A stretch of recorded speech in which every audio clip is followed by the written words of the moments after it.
Mega Man X5 is a very strange entry in the series. It tries hard to shake up an established formula in very unexpected ways. More than any other X game, or even any other Mega Man game period, X5 is really divisive. Some people don't vibe with this game at all, whereas others really enjoy it. For some people, it's even the best in the series. So what do I think about it? After all, I loved X4, and this game is its direct sequel. Well, let's dive right in.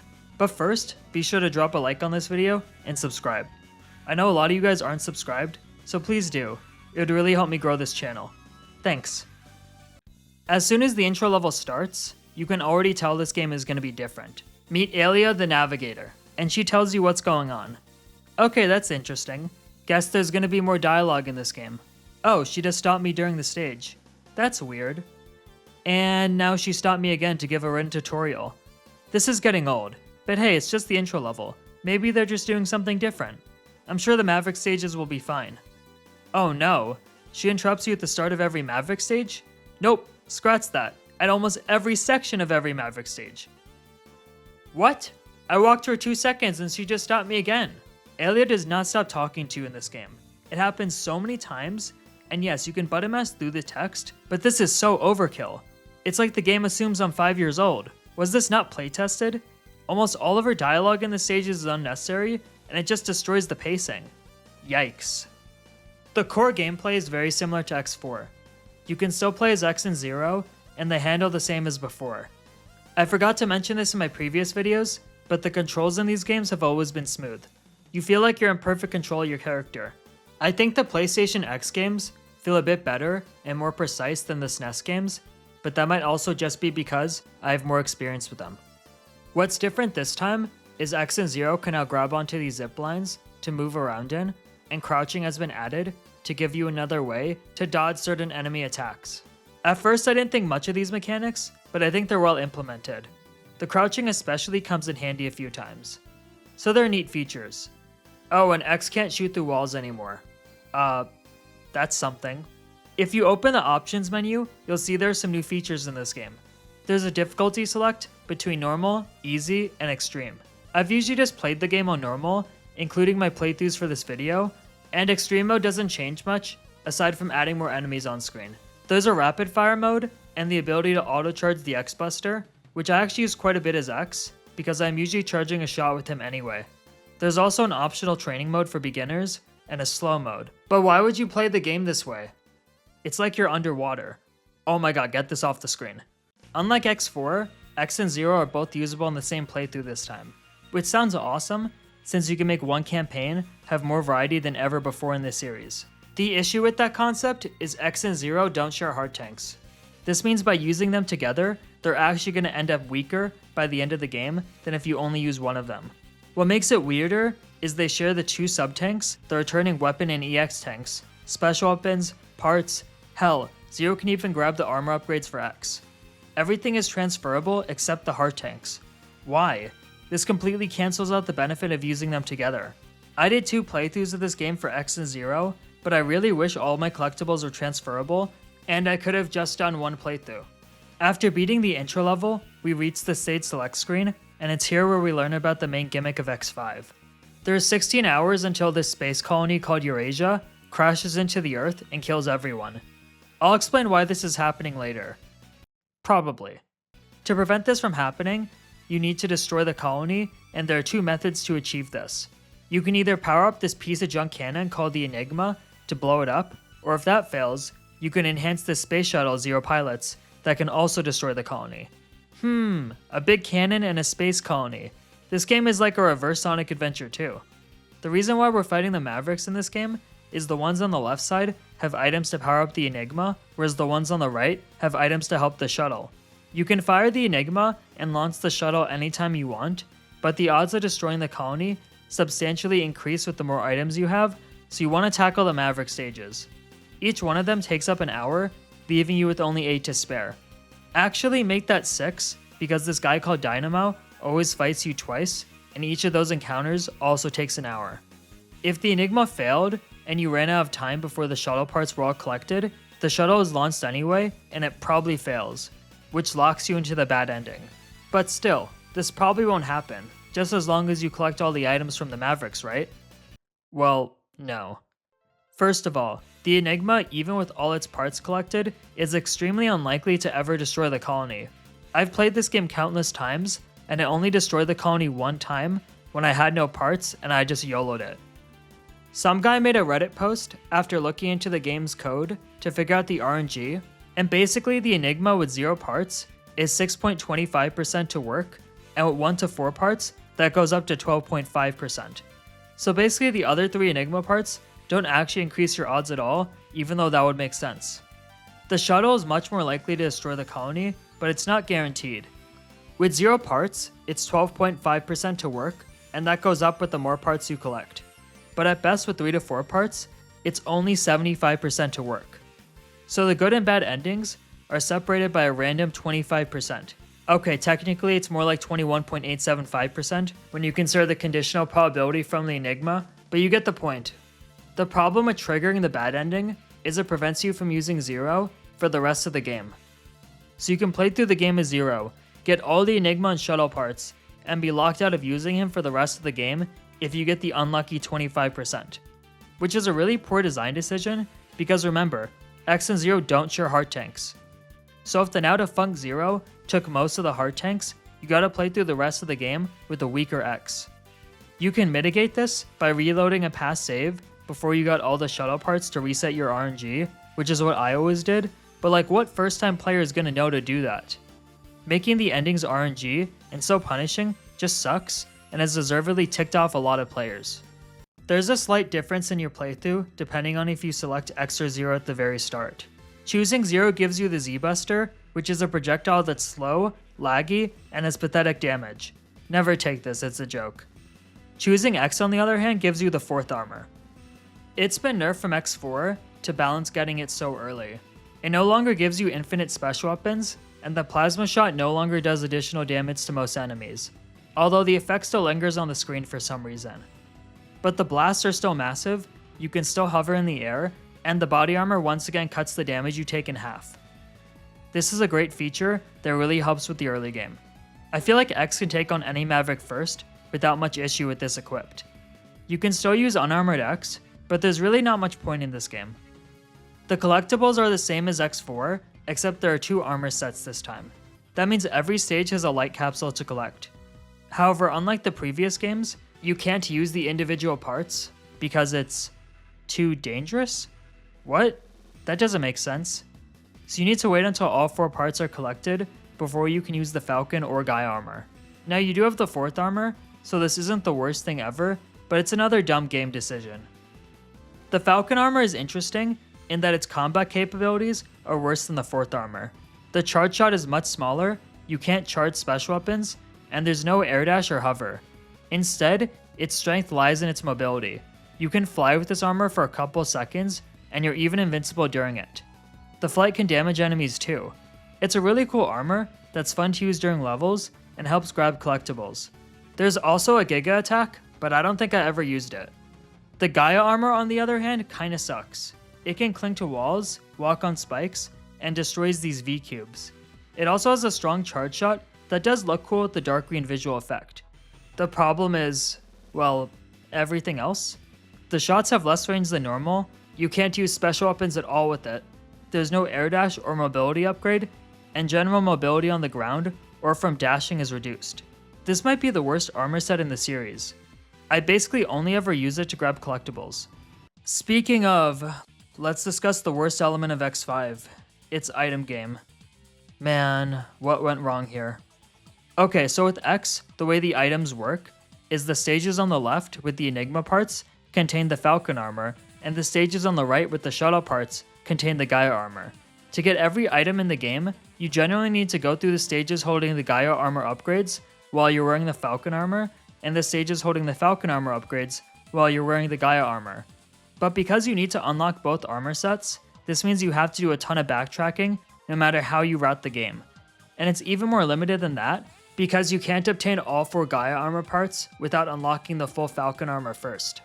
I had to do 5 backtracks in this game, which is just awful. The worst example is Tidal Whale Stage. Oh my god, this is one of the worst levels in the whole series. It's a super slow auto-scroller with multiple mini-bosses having obnoxiously long health bars. For some reason, you need Tidal Whale's weapon to get the Falcon armor part here. So you have to replay the boring stage again after beating him to get it. And then, to get the heart tank, get this, you need the Guy armor. Meaning you have to play this stage a third time. It's just a terrible level.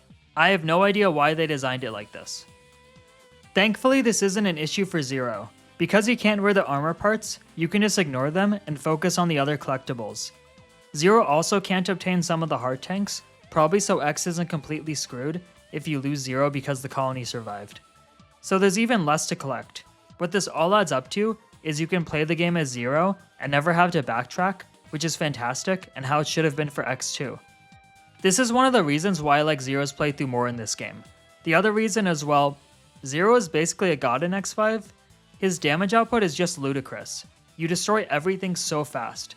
And his circular slash technique is so much larger than the last game too. It's basically a projectile this time. Not even bosses stand a chance against Zero. It's really fun to use him in this game. Unbalanced for sure, but still enjoyable. Zero's other techniques are helpful too, but like look at this hitbox, my god. X's special weapons are definitely worse than usual in this game. Crescent Grizzlies is pretty good when you charge it up, because it creates a strong hitbox around X, and I like the Darkhold that stops time temporarily. But that's it. Everything else is just underwhelming, outside of beating certain bosses. Another new mechanic in this game is the part system. Bosses in X5 have levels below their health bars that change throughout the game. If a boss is level 4 or above, when you defeat them, you can choose between an upgrade to your health or an upgrade to your weapon energy. The health upgrades function the same as a heart tank. Every Maverick gives you this choice, so you could potentially get up to 16 heart tanks in this game. You might be wondering why you wouldn't just always choose the health upgrade. Well, the reason is, if you beat a boss who's level 8 or higher, you get access to plus versions of the upgrades. And these give you parts that you can equip onto X and Zero. Now you don't need any of these to beat the game, but some of them are very helpful and fun. Like the shock buffer that gives Zero or unarmored X the body armor's damage reduction. Or the Z-Saber Plus that makes Zero's attacks even stronger. But the best upgrade is Speedster that makes X and Zero faster. This is so great to use, especially with the Falcon armor, because you can just breeze through entire stages. It's awesome. You can equip 4 parts at once, unless X is wearing an armor, where he can only equip 2 parts, since the armor is already enhancing his abilities. And the Guy armor can't equip any parts, because I guess Capcom thought it'd be too broken or something. Man, this armor sucks. So I really like the parts system. It's the best mechanic in the game. Unfortunately, like the rest of X5, it's not implemented very well. Everything I just explained is not detailed in the actual game at all. Not even which parts the Mavericks give you. I always have to look that up, which is pretty annoying. And some features like boss level are kinda complicated because it's determined by the amount of time left and your hunter rank. Oh yeah, X and Zero have rankings in this game, by the way. The way boss level works is when you have less time left, the levels rise, and that's when you can get the parts that can be equipped. This should have been cool, because now there's a risk versus reward element to routing in the game. You can get more parts to equip if you cut it even closer with the timer. It could also open up even more routes in the game, because there's even more useful collectibles to grab than ever before. The problem is X's item game is already so horrible that I just ignore routing for his parts, other than the Speedster one. Thankfully, Zero doesn't have that issue, but still, this feature could have been better implemented. The stages in X5 are strange. They're a lot slower paced than usual. Obviously, Tidal Whale stage is the epitome of this, but even Spiral Pegasus's level has a lot of auto-scroller sections. Or Volkraken stage, where... Did I just die before Reddy left the screen? Or Volkraken stage, where the whole gimmick of the second half is unlocking 2 doors at around the same time to progress further into the level. The first half of the stage is a pretty brutal ride chaser sequence, where you need to button mash hard to progress through and collect these orbs at the same time to get the light capsule. It sucks. This is the one time I recommend enabling the rapid fire feature in the options. Trust me, it makes this so much more bearable. On the other hand, some stages like Spike Rose Red and Dark Necrobat are pretty fun because they're just regular Mega Man X levels. Although Necrobats has this odd slowdown mechanic at the start, that I originally thought was just slowdown from the background. So overall, I'd say the stages are a mixed bag, definitely nowhere near as good as the ones in X4. I don't really have much to say about the bosses in this game. Because X starts out with the 4th armor, and Zero is a Reploid god, they're not very hard to fight without their weaknesses. I'm not a big fan of Spiral Pegasus's ridiculous knockback sending me to my death, or Tidal Whale pushing me into spikes, but whatever. Game overs in X5 always send you back to the last checkpoint, so even annoyances like this aren't too bad. The most interesting thing about the bosses is in the original English localization of the game, their names were references to the band Guns N' Roses, but that's since been changed for the modern re-releases. I still really do want to call this guy Duff McWhalen though. In terms of graphics, I think the game looks a bit worse than X4. There are just some backgrounds and designs that look ugly in this game, especially Sigma's last phase. It feels like this game had a smaller budget than before. Nowhere is this more apparent than the cutscenes which aren't animated like X4. They're very cheap slideshows that you can't even skip. Not a fan of these. Voice acting has also been removed. No one even announces the name of the game like in X4. Come on, that guy was important. I don't play these games to read. I still do like the art style and animations in X5, but the graphics are definitely a step back, especially for a PS1 game released in 2000. Final Fantasy IX came out a few months before this, and that game looked great. If there's one thing I can unequivocally praise about X5 though, it's the soundtrack. It's phenomenal in this game. It might be better than the iconic X1 score. Almost every song perfectly fits the mood, and it definitely elevates the experience. My favorite tracks are probably the opening theme, Spike Rose Red stage, and the end credits song, which is just so somber. I love it.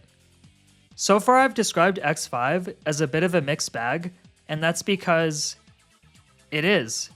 But I want to say that I do like this game. There are so many issues with it, but the core gameplay is still fun, and most of the levels are enjoyable, especially because the game still runs on the great X4 engine. And when you know what you're doing with the parts system, or skip some heart tanks to reduce the terrible backtracking, or just play the game as Zero, that makes the experience even better. Don't get me wrong, this is still easily the weakest game so far, aside from X3, but I do enjoy it. This might be the game in the series I've played the second most, which can mainly be attributed to my love for X4, but I want to stress that the good outweighs the bad for me in this game, even though the overall game design is not great. Okay, I've avoided talking about the story long enough, so let me break down what happens. This game establishes that whenever Reploids go Maverick, it's because of a virus. This is what happened to Sigma in X4 after he fought Zero. It's called the Maverick virus, and in this game, Sigma releases a worldwide form of it, dubbed the Sigma virus, that infects many Reploids, including the Maverick bosses in this game. At the same time, Dynamo has been hired by Sigma to send the space colony Eurasia, which has also been infected by the virus, crashing down to Earth, where it will kill everyone unless X and Zero stop it. They have 16 hours to do so using the Enigma or shuttle. Along the way, X and Zero encounter the Sigma virus during stages that will damage X if he gets infected too many times, but will actually heal Zero. This is part of the story where everyone is concerned that the virus is strengthening Zero. That's a nice attention to detail. Now we get into the different endings. In the bad ending, Zero fails to destroy the colony with the shuttle, and it crashes into Earth. The planet barely avoids extinction, and Zero winds up transformed by the virus, finally becoming the Maverick Dr. Wily wanted him to be. This is why Zero isn't playable in this ending. At the colony crash site, a new virus called the Zero virus is detected, and X travels there to investigate and confront Zero. X and Zero have their fated battle that's been hyped up since X3, and it ends in a draw. Zero is snapped back to normal, and X goes to confront Sigma, who reveals that he did all this to awaken Zero. He also says that he's been working with Dr. Wily on this plan. How he's been doing this isn't explained, so you can come up with your own theories. X beats Sigma, and in the explosion, Sigma and Zero die, while X is gravely injured. One thing I forgot to mention last time is X4 establishes that the Dr. Light in the capsules isn't a pre-recorded message, but is actually an AI who is aware of present events. That's how he's able to communicate with Zero in this game. So after the battle with Sigma, Light's AI saves X, but erases all his memories of Zero because they're too painful for X to bear. Still, the Maverick threat is ended, and X wants to create a utopia for humans and Reploids called Elysium, that shows up in the Mega Man Legends games, although that doesn't really work with the timeline because the Zero series wasn't fully fleshed out yet. The good ending isn't that different. The colony is destroyed, and Zero doesn't go Maverick this time, but the Zero virus is still created at the crash site, so X and Zero have to investigate it at the end of the game. They still fight each other, but it's really contrived this time. X is concerned about how Zero interacts with the virus, and demands he go back to base. When Zero refuses, they fight. It's pretty clear this isn't actually how the characters would resolve the situation, but there needs to be a boss fight at the end of the level, so this is what happens. X and Zero then beat Sigma, with Zero being reduced to just his torso. Sigma's head fires a laser right through X's chest, and then Zero shoots Sigma. Zero and Sigma still die, and X is still saved by Dr. Light's Force Ghost, but he gets to remember Zero and keeps his Z-Saber to honor him. That's what happens when you beat the game as X. If you beat it as Zero, you get to witness his final moments before he dies, which is kinda depressing. And yeah, that's the story. It's much more involved and interesting than the previous games. It's also really dark, especially with the bad ending. I think it's a cool story for one of these games. The translation is thankfully improved too. Again, I want to point out how unfortunate it is that this story is told in PowerPoint form. There's a bunch of cool moments that could have been much better told with sprites or animation. If you're wondering why the story is so climactic in this game, that's because X5 was originally supposed to be the end of the series. It was supposed to lead into the Mega Man Zero games that Mega Man's co-creator, Keiji Inafune, was developing at the time. That's why Zero and Sigma die at the end. This obviously didn't pan out, which is ironic because there's so much finality to the game. The main example other than the story is with the continuity. This game references a lot of past X and classic series games. Like the opening sequence is a montage recapping the past X games. Tidal Whale's theme is a remix of Bubble Crab stage from X2. This Spiral Staircase and Shining Firefly stage is very similar to the one in Spiral Mushroom stage. Wait, I think that's just a lazy asset flip, never mind. What about how Spiral Pegasus was a member of Repliforce? Or really, all the final levels. Most of them directly reference past stages and bosses from the classic and X games. Like you rematch this wall monster from X1 in the second stage. This section in the last level is a recreation of Bubble Man stage from Mega Man 2. You have to dodge these lasers in the first stage, like how you did it in Quickman's level, also from Mega Man 2, you get the point. While we're on the topic of the last levels, I enjoy them. They're pretty fun, and I think the bosses are actually very well designed. The Devil Monster in particular is a pretty tough but fair fight that always keeps you on your toes. Okay, the fight between X and Zero is kind of a joke, especially in the good ending scenario, but whatever. In the third stage, if you go in as unarmored X and go into this wall, Dr. Light gives you the ultimate armor. This works the same as the fourth armor in this game, except you get unlimited Nova Strike attacks, which, trust me, is going to be very important very soon. Zero can also get an upgrade here with his black armor that gives him the damage reduction ability by default, if you didn't have the part for it. Zero getting an upgrade for once is pretty cool. Now my one complaint with the final levels is the boss rush. Oh man, what the hell happened here? Just look at this health bar. Why is it so massive? Giving these guys more health doesn't make the game harder, it just wastes my time. The ultimate armor's Giga Attack speeds this up, but man, this was a really bad design choice. Sigma is interesting in this game. His first phase is a little tricky to deal with without taking damage, but it's the second phase that usually gives me a lot of trouble. It's hard dodging his hands, and X needs to wall jump to get the height necessary to hit him.